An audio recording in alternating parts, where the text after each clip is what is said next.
ഒരു മനുഷ്യന്റെ ജീവിതത്തിൽ യഥാർത്ഥമായ വഴി കാണിച്ചു കൊടുക്കുന്ന ഒന്നാണ് ദൈവത്തിന്റെ വചനം. യഥാർത്ഥ വഴിയെന്ന് പറഞ്ഞാൽ ലോകത്തിന്റെ വഴിയുണ്ട്, ദൈവരാജ്യത്തിലേക്കുള്ള വഴിയുണ്ട്. ലോകത്തിലേക്കുള്ള വഴി മരണം കൊണ്ട് അവസാനിക്കും. ദൈവരാജ്യത്തിലേക്കുള്ള വഴി അത് മരണം കൊണ്ട് മരണത്തിനപ്പുറം അത് തുടങ്ങുവാനിടയാകും. ലോകത്തിന്റെ വഴി സമയത്തിൽ അവസാനിക്കുമ്പോൾ ദൈവരാജ്യത്തിലേക്കുള്ള വഴി നിത്യതയിൽ തുടക്കം കുറിക്കുകയാണ്. ലോകത്തിലേക്കുള്ള വഴി തുറന്നു തന്നത് ദൈവത്തിന്റെ സൃഷ്ടിയായിരിക്കുന്ന ആദിമ മനുഷ്യനായിരിക്കുന്ന ആദവും ഹൗവയും ദൈവത്തോട് കൂടെ വസിച്ചിരുന്ന നിമിഷം അവർ നിത്യതയിൽ ദൈവത്തോടൊപ്പം ആയിരുന്നു. എന്നാൽ പാപം അഥവാ അനുസരണക്കേട് ദൈവിക സ്വഭാവം വിട്ട് പാപത്തിന്റെ സ്വഭാവം എന്ന് മനുഷ്യന്റെ ജീവിതത്തിൽ കടന്നു വന്നുവോ, ആ നിമിഷം മുതൽ മനുഷ്യന്റെ ജീവിതത്തിനകത്ത് മരണത്തിന്റെ വഴി തുറക്കാനിടയായി. നശിച്ചു പോകുവാൻ വേണ്ടിയല്ല ദൈവം മനുഷ്യരെ സൃഷ്ടിച്ചത്. നശിക്കുന്ന നാം എന്തു തന്നെ നേടിയെന്ന് പറഞ്ഞാലും ഈ ലോകത്തിൽ എന്തു തന്നെ കണ്ടുപിടിച്ചെന്ന് പറഞ്ഞാലും അല്പകാലം കഴിയുമ്പോൾ അത് പഴയതായി തീരുകയാണ്. പുതിയത് പഴയത് മാറണമെങ്കിൽ പുതിയത് വരുമ്പോൾ അന്ന് വരെ പ്രവർത്തിച്ചു കൊണ്ടിരുന്നത് പഴയതായി തീരുകയാണ്. അത് ഏതൊരു വസ്തു അപ്രകാരമായിരിക്കുന്നു. പഴയ മനുഷ്യൻ, പാപത്തിൽ ജീവിക്കുന്ന മനുഷ്യൻ, പാപത്തിന്റെ അടിമയിൽ പാപത്തിന്റെ അധികാരിയായിരിക്കുന്ന പിശാചിന്റെ അധർമ്മത്തിൽ അടിമയായി ജീവിക്കുന്നവനെ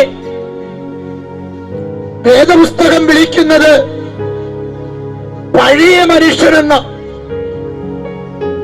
പഴയ മനുഷ്യൻ മരണം കൊണ്ട് അവസാനിക്കും.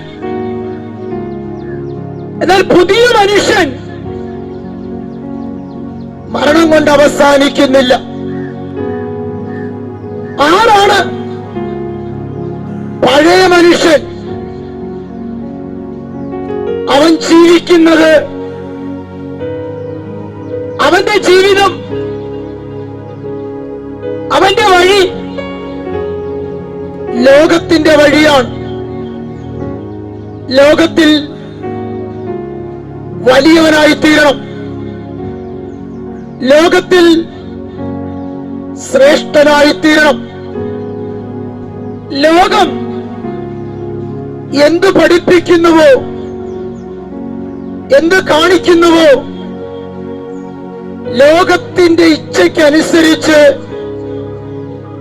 ലോകത്തിന്റെ ജ്ഞാനം പഠിച്ച് ലോകത്തിൽ ശ്രേഷ്ഠനായി തീരുക. ജഡത്തിൽ ബഹുമാനം ലഭിക്കേണ്ടതിന് നിത്യമരണവും നിത്യതയും അവന് മറഞ്ഞു കിടക്കുകയാണ്. അവന്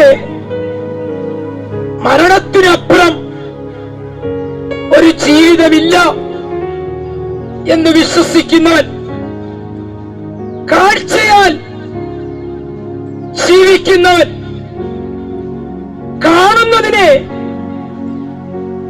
വിശ്വസിച്ചു പോകുന്നവൻ, ലോകത്തിൽ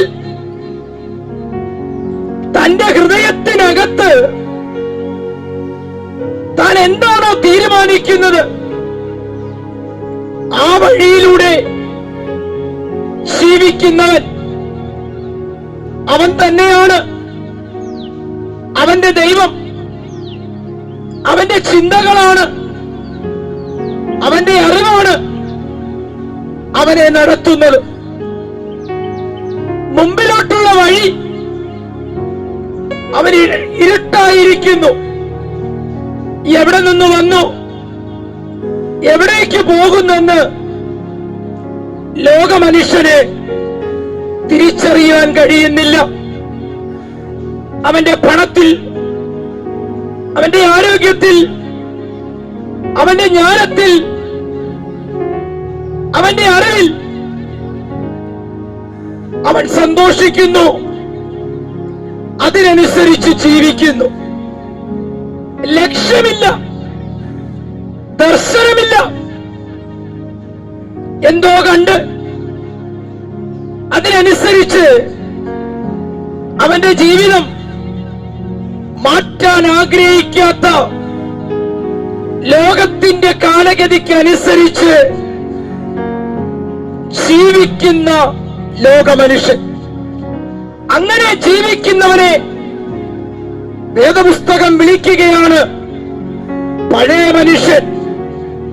എന്നാൽ പുതിയ മനുഷ്യൻ അങ്ങനെയുള്ളവനല്ല. പുതിയ മനുഷ്യൻ എന്ന് പറഞ്ഞാൽ വീണ്ടും ജനിച്ചവൻ. അപ്പോൾ പഴയ മനുഷ്യൻ അമ്മയുടെ ഉദരത്തിൽ നിന്നും ജഡത്തിന്റെ മോഹത്താൽ ജനിക്കുമ്പോൾ, പുതിയ മനുഷ്യൻ യേശുക്രിസ്തുവിന്റെ വചനത്താൽ അവൻ വീണ്ടും ജനിക്കുകയാണ്. അവന്റെ ജീവിതത്തിനകത്ത് ഒരു ദർശനമുണ്ട്, ഒരു ദൈവ പൈതലുണ്ട്, ഒരു ഭയമുണ്ട്.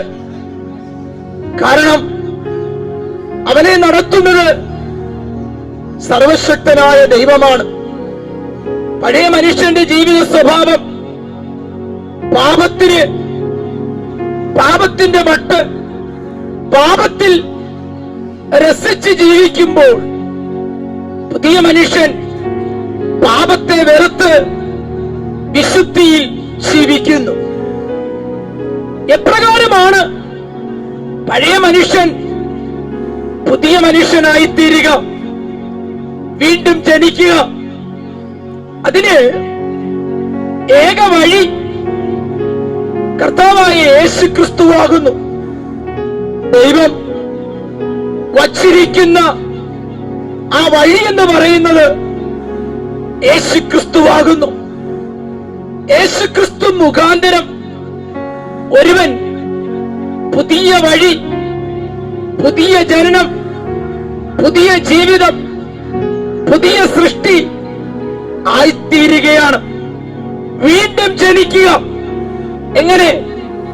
ശരീരത്തിന് മാറ്റമില്ല. പഴയ മനുഷ്യൻ തന്റെ ജഡത്തിൽ ജീവിക്കുമ്പോൾ ജഡത്തിന്റെ മോഹം, ജഡത്തിന്റെ ചിന്തകൾ, ദൈവത്തെ ആശ്രയിച്ച് ജീവിക്കുമ്പോൾ പുതിയ മനുഷ്യൻ ആത്മാവിനാൽ, ദൈവാത്മാവിനാൽ ജീവിക്കുന്നു. ദൈവം ആത്മാവാകുന്നു. ദൈവാത്മാവ് എന്താണോ പറയുന്നത് ആ ആത്മാവിനെ അനുസരിച്ച് ജീവിക്കുന്നവനാണ് പുതിയ മനുഷ്യൻ. പക്ഷേ പഴയ മനുഷ്യനും പുതിയ മനുഷ്യനും തമ്മിലുള്ള വ്യത്യാസം പ്രവൃത്തിയാണ്. അവന്റെ പ്രവൃത്തിയിൽ ചേഞ്ച് വരും. പഴയ മനുഷ്യന്റെ ജീവിതത്തിൽ പ്രവർത്തിക്കുന്നത് പിശാചാണ്. എന്ന് പറഞ്ഞാൽ അവന് ഇഷ്ടമുള്ള വഴി, അവന്റെ ആഗ്രഹത്തിനനുസരിച്ച് ജീവിക്കാൻ കഴിയില്ല. കാരണം അവനെ നിയന്ത്രിക്കുന്നത് പാപത്തിന്റെ അധികാരിയായിരിക്കുന്ന പിശാചാണ്. അവനെ നിയന്ത്രിക്കുന്നത് ദുഷ്ടനായിരിക്കുന്ന പിശാചാണ്. അവന്റെ ജീവിതത്തിൽ യഥാർത്ഥമായ വഴിയിലൂടെ അവന് ജീവിക്കുവാൻ കഴിയില്ല. പ്രിയ കുഞ്ഞേ, ഇങ്ങനെ അവന്റെ ജീവിതം ഇരുട്ടിൽ തപ്പി നടക്കുന്നു.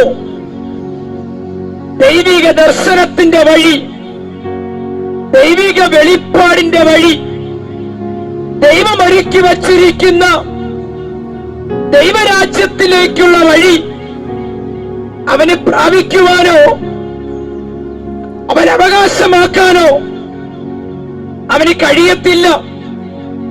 കാരണം ഒരു കുരുടന്റെ അവസ്ഥയാണ്. ജീവനുണ്ടെങ്കിലും ചലിക്കുന്നുണ്ടെങ്കിലും നിയന്ത്രിക്കുന്നത് ഈ ലോകത്തിന്റെ അധികാരിയായിരിക്കുന്ന പിശാചാണ്. പ്രിയ കുഞ്ഞേ, എന്നാൽ പുതിയ മനുഷ്യൻ യേശുക്രിസ്തുവിനാൽ വീണ്ടും ജനിച്ചവൻ, അവൻ ജീവിക്കുന്നത് കാഴ്ചയാലല്ല, അവൻ ജീവിക്കുന്നത് വിശ്വാസത്തിലൂടെയാണ്. ദൃശ്യമായി കിടക്കുന്ന ഈ ലോകത്തിന്റെ കാലഗതിക്ക് അനുസരിച്ച് അവൻ ജീവിക്കുന്നില്ല.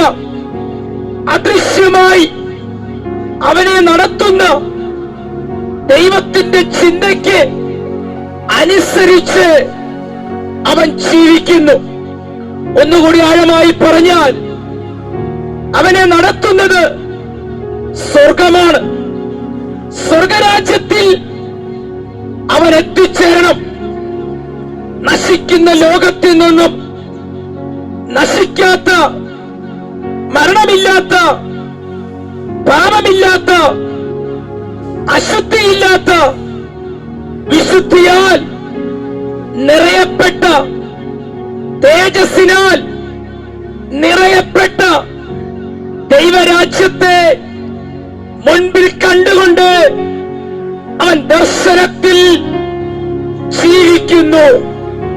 പ്രിയ കുഞ്ഞേ, ഇന്ന് പകൽ നിങ്ങൾ ഏതവസ്ഥയിൽ ജീവിക്കാൻ ആഗ്രഹിക്കുന്നു? പഴയ മനുഷ്യനായിട്ടാണോ? ലോകത്തിന്റെ വഴിയിലൂടെയാണോ? പുതിയ മനുഷ്യനായി ദൈവരാജ്യത്തിലേക്കുള്ള വഴിയാണോ തിരഞ്ഞെടുക്കാൻ ആഗ്രഹിക്കുന്നത്? പഴയ മനുഷ്യനെ നീ ഉപേക്ഷിക്കാതെ പുതിയ വഴി നിനക്ക് തിരഞ്ഞെടുക്കാൻ കഴിയില്ല. പഴയ സ്വഭാവം മരണം വിളിച്ചു വരുത്തുമ്പോൾ പുതിയ സ്വഭാവം, പുതിയ ജനനം, നിന്റെ ജീവൻ നിന്നെ അടുത്തേടി വരികയാണ്. പഴയ സ്വഭാവം നിന്റെ മരണത്തിലേക്ക് നിന്നെ കൂട്ടിക്കൊണ്ടു പോകുമ്പോൾ പുതിയ സ്വഭാവം നിന്റെ ജീവനിൽ നിന്നും ജീവനിലേക്ക് കൊണ്ടുപോകാൻ ആഗ്രഹിക്കുന്നു. സ്വർഗമുണ്ടെന്നറിയാമല്ലോ. തന്നെ നരകമുണ്ടെന്ന് വിശ്വസിക്കുന്നില്ലേ? ഇരുളുണ്ടെങ്കിൽ വെളിച്ചമുണ്ട്. നമുക്കറിയാം, പകൽ രാത്രി എന്ന് രണ്ടായി വേർതിരിച്ചിരിക്കുന്നു. എന്താ കാരണം? പകലുള്ളതുപോലെ തന്നെയാണ് രാത്രിയുമുള്ളത്. അങ്ങനെയെങ്കിൽ സർവശക്തനായ ദൈവം വചനത്തിലൂടെ ഇപ്രകാരം പറയുന്നു: എന്റെ കയ്യിലിരിക്കുന്ന, എന്റെ തേജസ്സിലിരിക്കുന്ന മനുഷ്യനെ തെറ്റിച്ച് കളയുന്ന ഈ ലോകത്തിന്റെ പ്രഭു, തെറ്റിച്ച് കളയുന്ന ഒരു ലോകത്താണ് നാം ആയിരിക്കുന്നത്.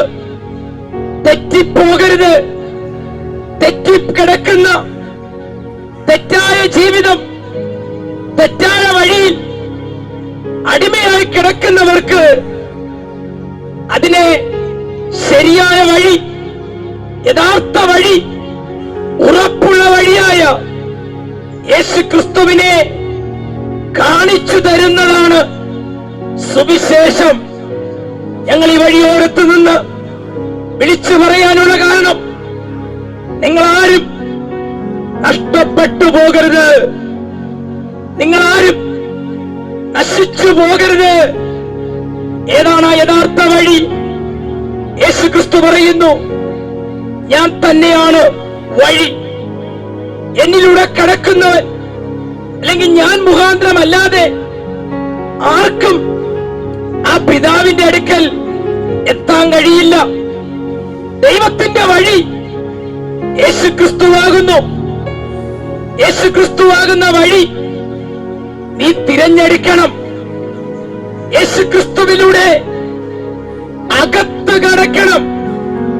യേശുക്രിസ്തുവിൽ അവസാനിക്കുകയല്ല, ക്രിസ്തു മുഖാന്തരം ദൈവരാജ്യത്തിൽ നിങ്ങൾ പ്രവേശിക്കണം. ഒന്നുകൂടി ആഴമായി പറഞ്ഞാൽ, ദൈവരാജ്യം അവിടെ കണ്ണുനീരില്ല, അവിടെ ദുഃഖമില്ല, അവിടെ വേദനയില്ല. കാരണം ദൈവരാജ്യം എന്ന് പറഞ്ഞാൽ ദൈവം രാജാവായിരിക്കുന്ന ഇടം, ദൈവത്തിന്റെ സിംഹാസനം ഉറപ്പിച്ചിരിക്കുന്ന ഇടം, സ്വർഗരാജ്യം, ദൈവരാജ്യം, നീതിയുടെ രാജ്യം എന്നിങ്ങനെ വേദപുസ്തകം നമ്മെ പഠിപ്പിക്കുന്നു. ഇന്നും മാറ്റാൻ കഴിയാതെ ഇന്നും പ്രസംഗിക്കുന്ന സത്യവചനത്തിൽ നിറഞ്ഞു നിൽക്കുന്ന ക്രിസ്തു മുഖാന്തരം ആ രാജ്യത്തിൽ പ്രവേശിപ്പാൻ ദൈവം ഒരവസരം നിങ്ങൾക്കൊരുക്കിയിരിക്കുക. നിന്റെ പാപത്തെ ഏറ്റുപറഞ്ഞുപേക്ഷിക്കാമോ? പാപം വെച്ചുകൊണ്ട് വിശുദ്ധിയിൽ ജീവിക്കാൻ കഴിയില്ല. പാപത്തെ ഉപേക്ഷിക്കാതെ നല്ല രീതിയിൽ നല്ല സ്വഭാവത്തിൽ ജീവിക്കാൻ കഴിയില്ല. പാപം നമ്മുടെ ജീവിതത്തിനകത്തു നിന്നും പോകുന്നത് വരെയും നമ്മുടെ ജീവിതത്തിനകത്ത് പ്രവർത്തിക്കുന്നത് പാപത്തിന്റെ അധികാരിയാണ്. നാം ചിന്തിച്ചാൽ അറിയാം, നല്ലത് ചെയ്യണമെന്ന് ആഗ്രഹമുണ്ട്, പക്ഷേ നമുക്ക് ചെയ്യാൻ കഴിയുന്നില്ല. കാരണം നല്ലത് ചെയ്യാൻ ആഗ്രഹമുണ്ടെങ്കിലും നാം അറിയാതെ തിന്മയിലേക്ക് നമ്മെ നടത്തുന്ന ഒരു സ്വഭാവം, അതിന്റെ പിന്നിൽ വെളിപ്പെട്ടു നിൽക്കുന്നത് പിശാചാണ്. പ്രിയ കുഞ്ഞേ, ഈ ലോകം വാഴുന്നത് പിശാചാണ്. ഈ ലോകം വാണുകൊണ്ടിരിക്കുന്നത് പാപമാണ്. ഈ ലോകം താൽക്കാലികമായി തീക്കായി ദൈവം ഒരുക്കി വച്ചിരിക്കുന്നു.